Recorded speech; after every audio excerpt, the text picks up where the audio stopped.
ধনু রাশিতে ডিসেম্বরের 24 আর 25 তারিখ একটু শারীরিক দিক থেকে অসুস্থতা থাকতে পারে।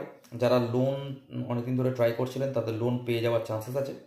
কারোর সাথে ঝগড়া অশান্তি হওয়ার চান্সেসও আছে, তাই একটু একটু খারাপ, কিন্তু কিছু ক্ষেত্রে অবশ্যই ভালো। মকর রাশির জন্য 24 আর 25 তারিখ যারা প্রেম প্রীতি ভালোবাসার সাথে যুক্ত আছেন তাদের রিলেশনে কিছু না কিছু কনফ্লিকশন দেখাচ্ছে। আর যাদের সন্তান হওয়ার যোগ বা সন্তান নিয়ে যারা চেষ্টা করছেন তাদের কিন্তু সুখবর আসার চান্সেস আছে। আদারওয়াইজ বিদ্যার্থীদের জন্য অবশ্যই কোনো রকম কনফ্লিকশনে যাওয়া উচিত না, তা নাহলে বিদ্যায় বাধা।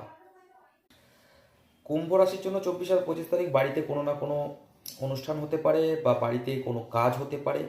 মায়ের একটুখানি আঘাত লাগতে পারে, মায়ের একটু শারীরিক ইস্যু হতে পারে, সেই দিকে একটু সাবধান। আদারওয়াইজ 24 তারিখে বাড়ির কোনো কাজ অবশ্যই হবে। মীন রাশির জন্য বন্ধু বান্ধবের সাথে আলাপচারিতা